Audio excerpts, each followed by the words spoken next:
자, 2015 개정 독서 미래엔 3-4단원 감상적 읽기 본문. 나희덕이라는 분의 내 유년의 울타리는 탱자나무였다. 한번 봅시다. 이 나희덕이라는 분 되게 중요한 분이에요. 여러분들 이제 계속 보게 될 거고요. 시인이자 수필가이고 되게 잘 쓰십니다. 글을. 그래서 여러분들 꼭 알고 있어야 되고요. 대한민국 지금 현재 손꼽히는 그런 분이니까 반드시 알고 있어야 돼요. 자, 이제 처음, 중간, 끝으로 나눠지고 있고요. 어린 시절 늘 곁에 있었던 탱자나무 울타리에 대해서 이야기를 하고, 중간에 가시에 얽힌 유년기의 어떤 경험, 그리고 탱자나무 가시에 대한 인식의 변화가 나타납니다. 그리고 탱자나무 가시를 통해 얻게 된 인생에 대한 어떤 깨달음을 마지막에 제시를 한다라는 거.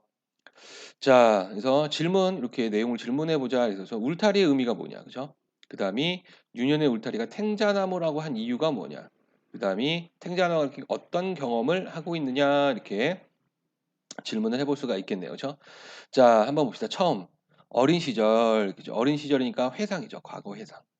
내 손 을에 탱자 한두 개가 쥐어져 있고는 했다. 자, 이 탱자 한두 개.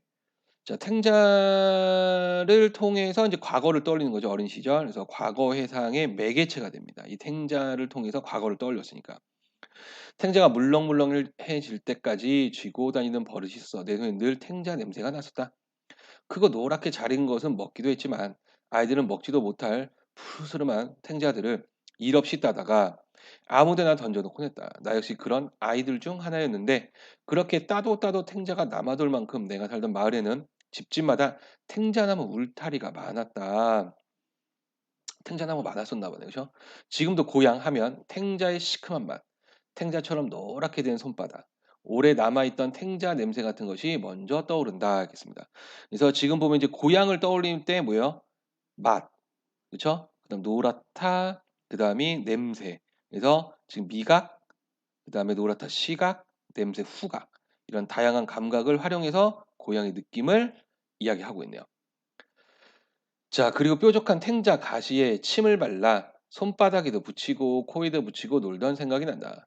가시를 붙인 손으로 악수하자고 해서 친구를 놀려주던 놀이가 우리들 사이 한창인 때도 있었다. 굉장히 순진무구하네요, 그죠? 자그마한 소읍에서, 아주 작은 마을이죠. 작을 소자에 고을 읍자를 썼을 거예요. 자라는 아이들이 할 수 있는 놀이란 고작 그런 것이었다. 그래서 탱자가시에 찔리곤 하는 것이 예사였는데, 그 탱자가 많으니까, 그죠? 한 번은 가시 박힌 자리가 성이 나 손이 퉁퉁 부었던 적이 있다. 자, 손이 이제 퉁퉁 부었던 이것이 바로 가시에 대해서 그러니까 가시에 대해서 생각하게 된 계기가 돼요. 이제 깨달음을 얻게 되죠. 이 생각을 통해서. 벌겋게 부어오른 상처를 보면서 나는 생각했다. 이제 생각을 하는 거죠. 왜 탱자나무는 가시가 있는 것일까? 그래서 성찰이 시작됩니다. 왜? 그렇죠?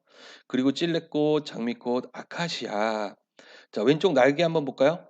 이거는 뭐 그냥 어린 시절 떠올려 보자 보시면 됩니다. 자, 가시를 가진 꽃이나 나무들을 차례로 꼽아 보았다. 그 가시들에는 아마 독이 들어 있을 거라고 혼자 멋대로 단정해 버리기도 했다. 자, 그래서 이 독이 들어 있다. 그래서 가시에 대해서 부정적으로 생각하고 있는 거죠, 지금. 얼마 후 아버지는 내게 가르쳐 주셨다. 그래서 아버지께서 이제 내게 가르쳐 주신 게 바로 인식이 바뀌게 된 계기예요. 부정적인 것에서 긍정적인 걸로 바뀌겠네요. 그죠? 가시에 독이 있는 것은 아니고 그저 아름다운 꽃과 열매를 지키기 위해. 자, 이게 바로 목적이죠. 가시의 목적, 가시의 효용. 그죠? 자신을 보호하기 위한 무기다라는 거. 자, 그런 나무들에는 가시가 있는 거라고. 다른 나무들은 가시 대신 냄새가 지독한 것이고, 냄새 역시 무기죠. 나뭇잎이 아주 써서 먹을 수 없거나 쓰다라는 거죠. 맛, 열매의 독성 있는 거, 열매의 독성. 그다음에 모습이 흉하게 생긴 거. 자, 이런 것들 냄새, 맛, 독성, 흉하게 모습, 이런 것들이 모두 다 자기를 보호하기 위한 무기죠. 자, 그래서 스스로를 지키기 위한 생명체의 다양한 노력을 우리가 여기서 확인할 수 있겠네. 그죠? 자, 이렇게 살아있는 생명에게는 자기를 지킬 수 있는 힘이 하나씩 주어져 있다고 해서, 자기를 지킬 수 있는 힘이 바로 가시의 의미구나라는 거죠. 그래서 이게 중요하네요. 그죠? 그러던 어느 날 탱자 꽃잎을 보다가 스스로 가시에 찔린 흔적을 발견하게 되었다.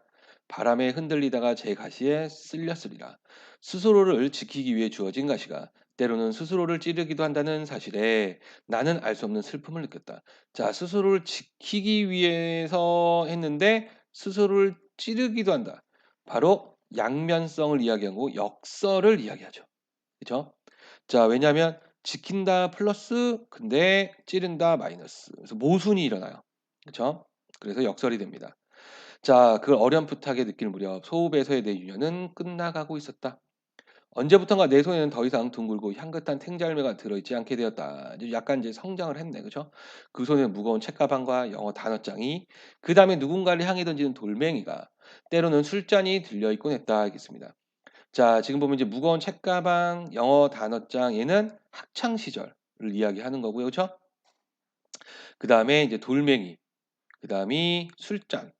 이것들은 좀 더 성장을 한 그러니까 술잔은 어른이 된 거고 돌멩이는 이제 누군가 향해 던지니까 내가 상대방에 상처를 주는 거지. 어떤 마음의 상처라든지 그쵸? 그래서 이제 상대에게 상처를 주는 그죠? 행위, 말 이런 것들이 다 포함될 겁니다. 그죠? 그 후로 무거운 장바구니, 빨랫감, 행주, 걸레 이런 것들은 이제 그 현실 이제 그 나이덕이란 분이 여성분이거든요. 그러니까 이제 이거는 주부, 그러니까 아내, 그죠? 그래서 그 가정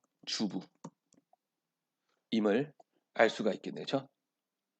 자, 들고 있을 때가 더 많았다. 그래서 여기서 이제 탱자, 향긋한 탱자 열매 어린 시절과 대조를 하죠. 어른들의 삶을, 그죠? 생활의 짐은 한 번도 가벼워진 적이 없으며 생활의 짐, 삶의 무게를 이야기하는 거죠. 힘겨운 삶, 그죠? 그러는 동안 여러분들도 생활의 짐이 가벼워진 적이 없죠. 공부 때문에, 그죠? 자, 그러는 동안 내 속에는 날카로운 가시들이 자라나기 시작했다. 그래서 내 속에 날카로운 가시들이 자라나기 시작했대요. 가시는 꽃과 나무가 있는 것이 아니었다. 세상에 또는 스스로에게 수없이 찔리면서 사람은 누구나 제 속에 자라는 가시를 발견하게 된다. 자, 그래서 누구나 제 속에 자라는 가시를 발견한다. 이거는 일반화시킨 거예요. 그렇죠? 모든 사람에게. 그렇죠? 한번 심어지고 나면 쉽게 뽑아낼 수 없는 탱자나무 같은 것이 마음에 자리 잡고 있다는 것을 뽑아내려고 몸부림칠수록 가시는 더 아프게 자신을 찔러댄다는 것을 알게 되었다. 자, 지금 보면 뽑아내려고 몸부림칠수록 가시는 더 아프게 자신을 찔러댄다는 거예요. 그러면 어떻게? 뽑아내려고 하면 안 되지. 그래서 가시를 수용한 태도가 필요하구나라는 거. 자, 그 후로 내내 크고 작은 가시들이 나를 키웠다 이렇게 씁니다. 그죠? 아무리 행복해 보이는 사람에게도 그를 괴롭히는 가시는 있기 마련이다. 자, 이제 괴롭히는 거죠. 그죠? 자, 어떤 사람에게는 용모나 육체적인 장애가 가시가 되기도 하고, 그래서 용모나 어떤 장애 이런 것들이 가시가 되고, 어떤 사람은 가난한 환경이 가시가 되고, 그리고 나약하고 내성적인 성격이 가시가 되고, 그 다음에 원하는 재능이 없다는 것이 가시가 된다. 자, 결국에는 지금 이 가시라는 것은 바로 한계나 약점을 이야기하네요. 그렇죠? 그래서 개인마다 다른 형태로 존재하게 된다는 거. 자, 그리고 쉼표 찍혔죠? 그렇죠? 그래서 용모나 나 열거 그렇죠? 쉼표 찍고 그래서 용모, 장애, 가난한 환경 그래서 예시와 열거법을 사용하고 있습니다. 그리고 그 가시 때문에 오래도록 괴로워하고 삶을 혐오하게 된다 해서 괴로움을 느끼고 혐오하게 되네요.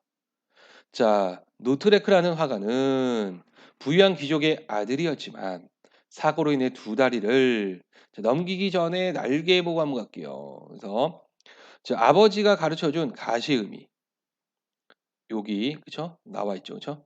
자, 그래서 그 아름다운 꽃과 열매를 지키기 위해 있는 것이로 그래서 자신을 보호하기 위한 생명체의 보호 장치 혹은 무기 이런 것들을 의미한다. 자, 크고 작은 가시들이 나를 키웠다라는 거. 그래서 크고 작은 가시라는 것은 어떤 고난이나 어려움, 어떤 자기의 여기서 이야기했듯이 한계나 약점, 자기 약점이겠죠.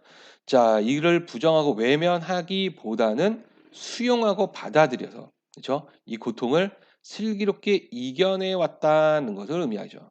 그렇죠? 자, 그러니까 치고는 나를 키웠다라고 이야기할 때 여기도 지금 보면은 역설이 보여요. 역설. 왜냐하면 이 크고 작은 가시들은 마이너스거든요. 근데 나를 키웠다는 건 플러스로 봐야 되지.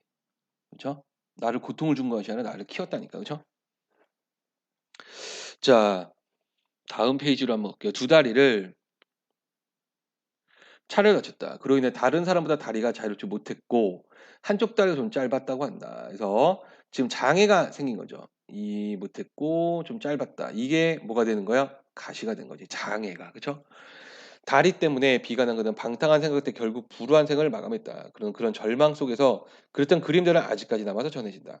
그는 내 한쪽 다리가 짧지 않았더라면 나는 그림을 그리지 않았을 것이다라고 말한 적이 있다. 자, 지금 이 부분. 즉, 내 한쪽 다리가 짧지 않았더라면, 내가 장애가 없었더라면 그림을 그리지 않았을 것이다.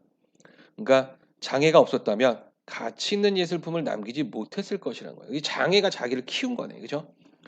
그의 가시는 바로 남들보다 약간 짧은 한쪽 다리였던 것이다. 그래서 가시가 바로 남들보다 약간 짧은 한쪽 다리. 그죠? 자, 로트레크의 그림만이 아니라 우리가 오래 고통받아온 것이 오히려 존재를 들어올리는 힘이 되고 하는 것을 겪고 난다. 그래서 이 고통이 바로 존재를 들어올리는 힘이 된다는 거야. 역설적이죠. 그죠? 자, 그러니 가시 자체가 무엇인가 하는 것은 그리 중요한 문제가 아닐지도 모른다. 어차피 뺄 수 없는 삶의 가시라면 그것을 어떻게 받아들이고 다스려 나가느냐가 더 중요하다라는 거죠. 그래서 고통을 수용하고 슬기롭게 이겨내는 자세, 그죠? 그것마저 없었다면 우리는 인생이라는 잔을 얼마나 쉽게 마셔서 버렸을까, 얼마나 쉽게 살겠느냐라는 거죠. 그죠? 인생의 소중함과 고통의 깊이를 채 알기도 전에 얼마나 웃자라 버렸을 것인가. 그래서 쓸데없이 막 잘하는 거, 보통 이상으로, 그죠? 자, 실제로 너무 아름답거나 너무 부유하거나 너무 강하거나 너무 재능이 많은 것이 오히려 삶을 망가뜨리는 경우를 자주 본다. 그래서 지금 보면 이것도 쪼끔 뭐라 해야지 역설적인 거죠. 사실 아름답고 부유하고 강하고 재능이 많으면 좋아 보이지만 삶을 망가뜨린대. 그죠? 그러니까 얘도 어떤 역설적 인식이 보여요. 그죠?